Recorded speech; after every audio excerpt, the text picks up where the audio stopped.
So, as we begin part two, and we've talked about how Ivanhoe is very honorable even to most of the defeated knights. He insults Brian de Bois Guilbert, and he handsomely repays Isaac of York, since Isaac provided for him a horse and implements to fight.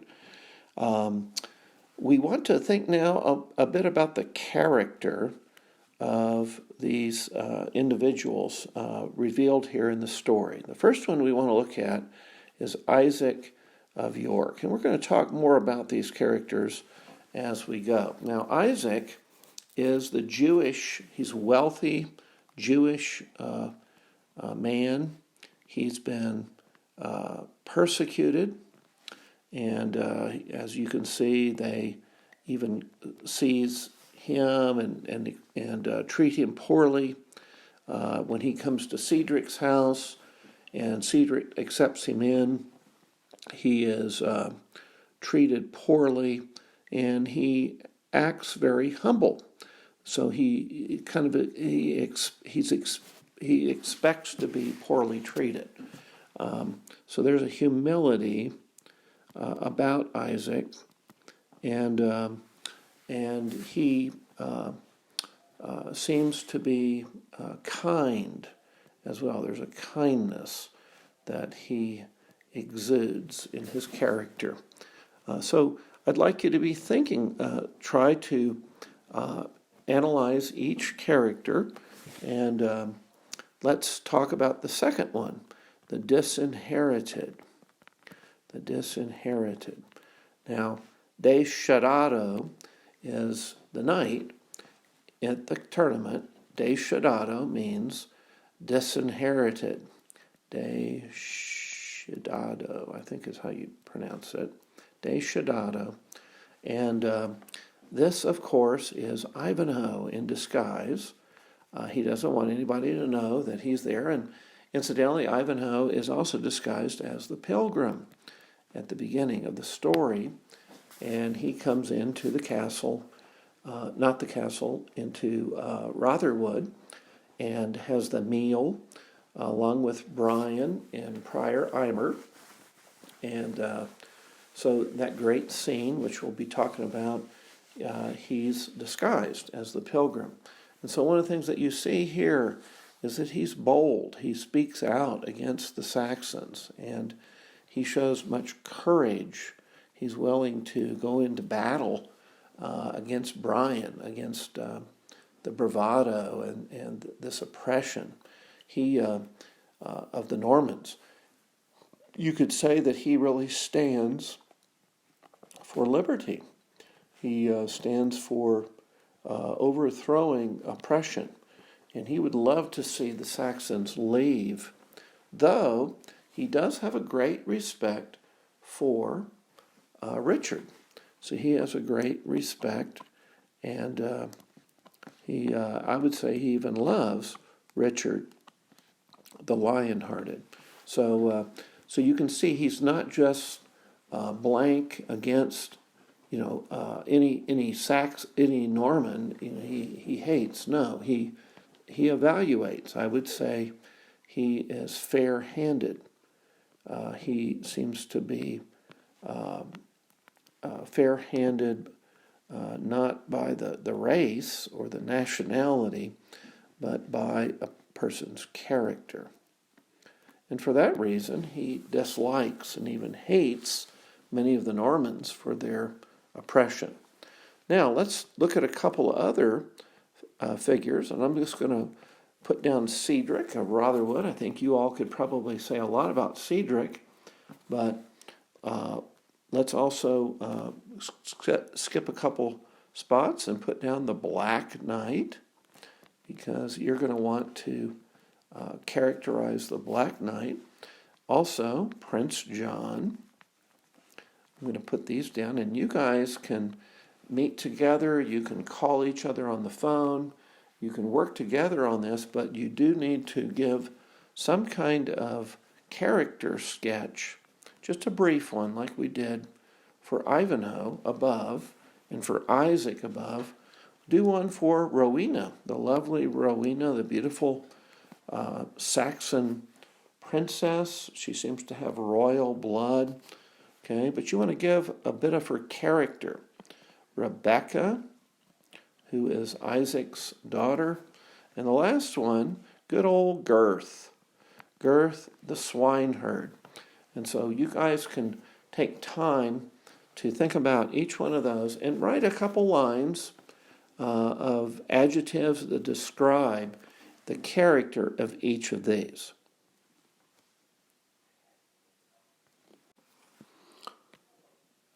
Now, in this next section that we're going to talk about themes, let's look at a couple of the themes that come across, and then we'll come back and analyze them a little bit.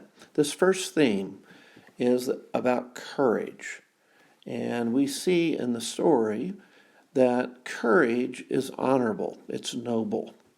And so think of someone who shows courage, that shows honorable courage and noble courage. And be thinking about that as you read through the story, as you read and see, there's ignoble people, and then there's noble people who show great courage. And try to be aware of that as you read and take a note of that, underline that, make a note in the margin of your book. Let's look at the second statement, second theme here. Show generosity and kindness even when it's not popular. So you might think of someone who shows generosity and kindness even when it's not popular, even when it might cost them something. We'll talk about that in a few minutes. Here's two more statements. Do what is right even at great cost. We see that theme in the story. And finally, many follow power even when it is ignoble. There are people that will follow power even when they realize they're going to be not admired, but they're going to be looked at as a creep, as a person who has sold themselves for accumulating power. So let's go back to the first two. Let's see if we can kind of look at a couple of scenes or a couple of individuals. First of all, with courage. Courage is honorable and it's noble. And I think you see that a lot with Ivanhoe. Ivanhoe shows great courage as he very readily decides to take on people at the tournament. So one of the things, again, we see Ivanhoe at the tournament, stepping up, opposing the Normans and wanting to show them that the Saxons are a noble group and they don't want to lose their liberty to the Normans. So Ivanhoe is a great figure in this. But you know what? I think we also see, even among we see courage even among the Normans. I think Brian de Bois Guilbert, the Templar knight, is also a person who shows a lot of courage. And I think he's an example who shows the courage for personal gain. So he's wanting to take on more wealth and more influence. And so I think you can show courage in an honorable way, in a noble way. You can also do it in a way that's going to benefit you. So he's for personal gain, kind of the opposite of what we see in Ivanhoe. We see this theme of showing generosity and kindness, even when it's not popular. Well, Isaac certainly shows generosity. He's very generous when he, particularly to people who treat him well. He recognizes that. And he recognizes that the Normans do not treat him well. And so he's very eager to support Ivanhoe. And he does so. And this is one of the great themes of the book. And in a way, it's a turning point, because you'll see as you read along that Isaac's daughter, Rebecca, who becomes a very important figure in the story. And Rebecca is very giving. And by that I mean she sees her father and her nationality and race, the Jews, are persecuted. And yet she shows a lot of kindness, and even as a nurse, and she tries to assist and help. And so you see this very noble character with Rebecca. So as you think of others, think of Girth, think of Wamba. You know, they do not show much generosity. They don't really show too much kindness. But what do they show? What does Girth show? Well, he's your typical Anglo-Saxon, isn't he? And he's a swineherd, which is your typical food of the period, these herds of swine that would root up things in the forest, and you didn't really need a real great pasture, but they kind of rooted and grubbed things, bugs and roots and berries, and they would eat grass. They just had a great variety of things that they would eat, so they were very easy to herd. And so Girth has the collar shaped around his neck. We talked about that. He's a slave, basically, to Cedric, and as is Wamba. And so as you think about that, be looking for what character do we see displayed in the people of the story. Be thinking about that. Now, we're going to pick up the story here, so if you would get your book, and let's turn in your book over to chapter 3, and we have let's see, that would be page, let's see here. Chapter 3 starts on page 23, if you have this Barnes & Noble edition. And this is kind of where we left off. Last week we mentioned the Palmer, who is Ivanhoe, who's returned from overseas. He was in Israel, and he was on a crusade. And there, of course, he knew Richard I there. Let's take a look on page 23, right at the beginning of chapter 3. And here's this interesting quote from Thompsons Liberty.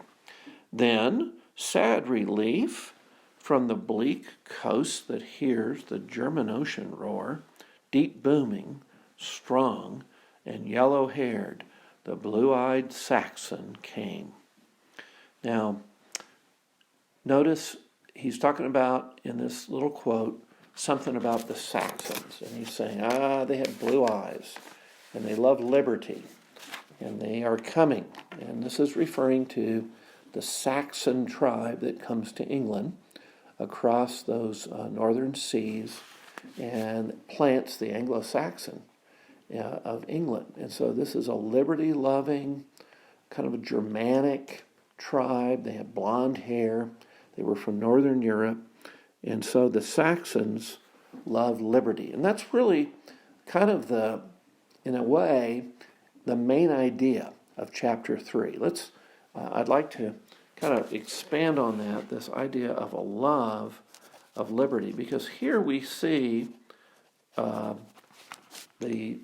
home of Cedric. And I want you to look at his character. I want you to look at how he lives and see how that attests to his love of liberty, that he's a Saxon, that he's proud of freedom. Well, let's see what we can find. In a hall, the height of which was greatly disproportioned to its extreme length and width, a long oaken table formed of planks rough-hewn from the forest and which had scarcely received any polish, stood ready, prepared for the evening meal of Cedric the Saxon. So what do we see so far? A very simple home, the table, just rough-hewn planks. They had not even been polished, and this is the table getting ready to receive the dinner. Let's continue. The roof, composed of beams and rafters, had nothing to divide the apartment from the sky, excepting the planking and thatch. There was a huge fireplace at either end of the hall, but as the chimneys were constructed in a very clumsy manner, at least as much of the smoke found its way into the apartment as escaped by the proper vent. The constant vapor which it occasioned had polished the rafters and beams of the low-browed hall by encrusting them with a black varnish of soot. On the sides of the apartment hung implements of war and of the chase, and there were at each corner folding doors which gave access to other parts of the extensive building. So let's draw a little diagram of Cedric's home, at least this big room that we're introduced to. And it is a long hall. And you should just go ahead and draw this in your literature notes as well. And the hall, very long. It says it has 4 corner doors. So there's a corner door, it's folding. And let's see if I can draw that. Okay, and then there's a folding door in each corner. So if you can imagine a door that kind of folds shut, there you have it. Now, on either end of the hall is a very large fireplace. And so the fireplace is kind of on each end and supplies warmth. We know that it's a low ceiling, and the ceiling has a lot of soot all over it because of fires. And so the chimneys were constructed in a very clumsy manner. So there's a lot of leakage of smoke.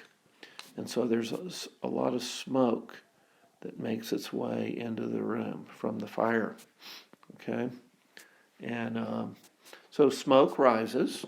And so you probably, on a given night, as they're trying to stay warm, there's a lot of sooty smoke near the top of the roof. Let's continue reading. The other appointments of the mansion partook of the rude simplicity of the Saxon period, which Cedric piqued himself upon maintaining. The floor was composed of earth mixed with lime, trodden into a hard substance, such as is often employed in flooring our modern barns. For about 1/4 of the length of the apartment, the floor was raised by a step, and this space, which was called the Dais, was occupied only by the principal members of the family and visitors of distinction. So let's go ahead and show about 1/4 of the room. Let's put a dashed line here. This is a step up. Okay, so this is this area below is a step down. This is the dais. Okay, so let's put DAIS. It's a raised platform. This one not very high, just one step. It's a little step higher. For this purpose, a table richly covered with scarlet cloth was placed transversely across the platform, from the middle of which ran the longer and lower board at which the domestics and inferior persons fed, down toward the bottom of the hall. Okay, so here is this table.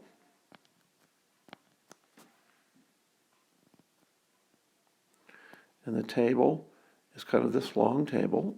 It extends, it's up on the dais. And then there's a lower table. There's one step down, and then this lower table extends down. And it's in the lower part of the hall. Okay, the whole resembled the form of the letter T, or some of those ancient dinner tables which, arranged on the same principles, may be still seen on the antique colleges of Oxford or Cambridge.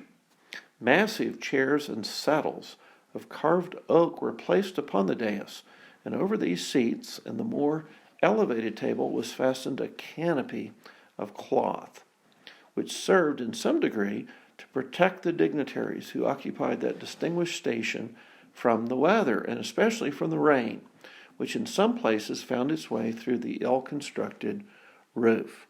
So there's this canopy that kind of goes over this upper part.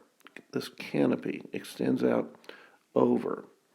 And so the key people of the household are sitting back here behind the table, but they're covered. They've got this covering above them. As we look down on this table, it's kind of protecting them. So as there's drips from the roof, they're protected from that. The walls of the upper end of the hall, as far as the dais extended, were covered with hangings or curtains, and upon the floor there was a carpet, both of which were adorned with some attempts at tapestry or embroidery, executed with brilliant, or rather gaudy, coloring. Over the lower range of the table, the roof, as we've noticed, had no covering. The tough plastered walls were left bare, and the rude earthen floor was uncarpeted. The board was uncovered by a cloth, and rude, massive benches supplied the place of chairs. Okay, so in this lower area, we've got a long bench that they would sit on. So these long benches, that's how they were seated. And there was no cloth over the table. There was no tablecloth over the planks. And the walls on the side of the room were not covered with hangings and tapestries. But back here on the upper part of the room, behind the seats and up in this upper area of the dais, they had tapestries there. And so it was, and a carpet extended on this section of the dais. So this was carpeting that was there, but not down where the people, the common people were. So you can kind of see how this is laid out. One of the things we notice is that there are two areas. This upper area, which is for the family,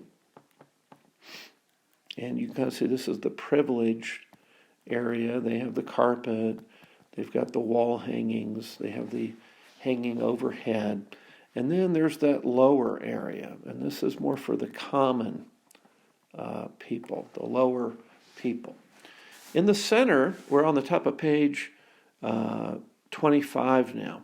In the center of the upper table were placed two chairs, more elevated than the rest, for the master and mistress of the family who presided over the scene of hospitality, and from doing so derive their Saxon title of honor that signifies the dividers of bread. To each of these chairs was added a footstool. And it goes on how the chairs even are behind this table are much better than the benches down on the lower table. Now, if we jump down about halfway down page 25, there's a big paragraph that starts, "It appeared indeed from the countenance of this proprietor that he was of a frank but hasty and choleric temper." Now, this is describing Cedric, okay? Now, here's what you could use in your notes on Cedric. Once you mark this area, this paragraph, and use some of these phrases for describing his character. He was not above the middle stature, but broad-shouldered, long-armed, and powerfully made, like one accustomed to endure the fatigue of war or of the chase. His face was broad, with large blue eyes, open and frank features, fine teeth, and a well-formed head, altogether expressive of that sort of good humor that lodges with a sudden and hasty temper. Pride, now here's a great spot. and this would be good to describing him. Underline this: pride and jealousy there was in his eye, for his life had been spent in asserting the rights that were constantly liable to invasion. So he's always standing for his rights. So when others invaded those rights, he would stand up. He constantly asserted his rights. And the prompt, fiery, and resolute disposition of the man had been kept constantly upon alert by the circumstances of his situation. Well, that's a great little section. You could just lift that section, the main terms from it. This would be the character, the internal character of Cedric. Okay, his long hair, yellow hair, was equally divided on the top of his head and upon his brow, and combed down on each side to the length of his shoulders. It had but little tendency to gray, although Cedric was approaching to his 60th year. His dress was a tunic of forest green, furred at the throat, and cuffs with what was called manaver, a kind of fur inferior to quality to ermine, and formed, it is believed, of the skin of the gray squirrel. The doublet hung unbuttoned over a close dress of scarlet, which sate tight to his body. He had breeches of the same, but they did not reach below the lower part of the thigh, leaving the knee exposed. His feet had sandals of the same fashion. Okay, we're at the top of 26 now. Same fashion with the peasants, but of finer materials and secured in the front with golden clasps. He had bracelets of gold upon his arms and a broad collar of the same precious metal around his neck. About his waist he wore a richly studded belt in which was stuck a short, straight, two-edged sword with a sharp point, so disposed as to hang almost perpendicularly by his side. Behind his seat was hung a scarlet cloth cloak lined with fur, and a cap of the same materials, richly embroidered, which completed the dress of this opulent landowner when he chose to go forth. A short boar spear with a broad and bright steel head also reclined against the back of his chair, which served him, when he walked abroad, for the purposes of a staff or of a weapon, as chance might require. So there's a description of Cedric, and I think I really think that you could write some of those phrases. I think what we'll do on our next part, our final part of our literature, is we'll just draw a quick sketch of Cedric. So go to part 3. Thank you.